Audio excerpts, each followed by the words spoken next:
GHMC పరిధిలో ఎన్నికల నిర్వహణకు ప్రభుత్వం ఏర్పాట్లు చేస్తున్న నేపథ్యంలోనే ఆశావాహులందరూ కూడా ఈ పోటీలో నిలిచి గెలవాలి, తమ సత్తా ఏంటో చూపాలని చెప్పి ఆశపడుతున్నారు. అయితే కొత్తగా డివిజన్లు ఏర్పాటు కావడంతో ఒక ఉత్సాహం యువత ముందుకు వస్తుంది. ఎన్నికల్లో పోటీ చేయాలని నిలబడుతున్నారు. అందులో భాగంగా ఆశావాహుగా ఆయన టికెట్ కోసం ఎదురు చూస్తున్న రాహుల్ మనతో పాటు ఉన్నారు. రాహుల్ పటేల్ మరిన్ని వివరాలు అడిగి తెలుసుకుందాం. ముందుగా మీకు శుభాకాంక్షలు రాహుల్ గారు. రాహుల్ పటేల్ నా పేరు. మీరు ఈ ఎన్నికల్లో పోటీ చేయాలి అని చెప్పేసి ఎదురు చూస్తున్నారు. మీ ముందున్న సవాళ్ళు ఏంటి? మీరు ఏం చెప్పదలుచుకున్నారు? మీకు రాజకీయంగా గురువు ఎవరు? నా రాజకీయ గురువు వచ్చేసి రావుల శ్రీధర్ రెడ్డి అన్న గారు. నేను ఆయన చూపించిన మార్గంలో నడవాలని అనుకుంటున్నాను.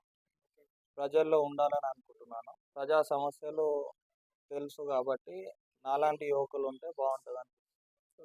ఎలా అనిపిస్తుంది మీ డివిజన్లో సమస్యలు ఏ విధంగా ఉన్నాయి? ముఖ్యంగా అందరూ హామీలు ఇస్తుంటారు, కానీ మీరు పని చేయాలని ఏమైనా ప్రజలకు చెప్పాలనుకుంటున్నారా? నేను ఖచ్చితంగా పని చేస్తాను. నేను ప్రజల్లో ఉన్నాను. ఎలా అనిపించింది? అంటే మీకు ప్రజల నుండి మీరు ఏం సహకారం కోరుతున్నారు? ఈ ఎన్నికల్లో మీకు ఓటేయాలని మీరు ఎలా అభ్యర్థిస్తారు? ప్రజలు నాకు ఒక్కసారి అవకాశం ఇవ్వాలని అనుకుంటున్నాను. అవకాశం ఇచ్చినా ఇవ్వకున్నా నేను ప్రజల్లో ఉంటాను. ప్రజా సమస్యలు తెలుసుకొని వర్క్ చేయాలని అనుకుంటున్నాను. ఇక్కడ అంటే మీ డివిజన్ పేరు చెప్తే చాలా మంది ఉంటున్నారు, లోకల్ నాన్ లోకల్, లైక్ ఒక మినీ ఇండియా లాగా చెప్తారు కదా. వారందరికీ కూడా మీరు ఏం చెప్తుంటారు? ఎందుకంటే సినిమా వాళ్ళు ఎక్కువ ఉంటారు, తర్వాత బిజినెస్ కోసం వచ్చే వాళ్ళు ఉంటారు, లేదంటే ఇతర రాష్ట్రాల నుండి వచ్చే వాళ్ళు ఉంటారు. వాళ్ళకు మీరు ఏం చెప్తారు? ముఖ్యంగా మీ డివిజన్లో గల్లీలు కావచ్చు, చిన్న చిన్న బిజినెస్ కావచ్చు చేసుకునే వాళ్ళు చాలా మంది ఉంటారు. నేను 24/7 ఇక్కడనే అవైలబుల్గా ఉంటాను. ఎవరికి కష్టం వచ్చినా వాళ్ళు డైరెక్ట్గా నా దగ్గరికి వచ్చి చెప్పుకోవచ్చు. నేను ఇక్కడనే పుట్టాను, ఇక్కడనే పెరిగాను. సో నాకు ప్రజల గురించి బాగా తెలుసు. ఇక్కడ ఉన్న సమస్యలు కూడా నాకు తెలుసు. అది ఎలా చేయాలనేది కూడా నాకు తెలుసు. మీరు ఒకవేళ గెలిస్తే, పార్టీ టికెట్ ఇచ్చి మీరు గెలిస్తే, ముఖ్యంగా ఎటువంటి సమస్యలు ఎంత త్వరగా పరిష్కారం చేసేందుకు అవకాశం ఉంది? ఇక్కడ మెయిన్గా అయితే రోడ్స్ 10 ఇయర్స్ బ్యాక్ వేశారు. అప్పటి నుంచి అయితే రోడ్స్ లేవు. ఇంకోటి నాలా ఇష్యూస్ చాలా ఉన్నాయి, డ్రైనేజ్ ప్రాబ్లమ్స్ ఉన్నాయి. అవన్నీ తొందరగా సాల్వ్ చేస్తాం. మీరు అంటే రాజకీయాల్లో ఏం నేర్చుకున్నారు? ఇప్పుడు యువకుడిగా వస్తున్నారు, యువకుడు అని చెప్పేసి చాలామంది ప్రోత్సహిస్తే బాగుంటుంది, యువత కూడా రావాలని చెప్పేసి అంటున్నారు కదా.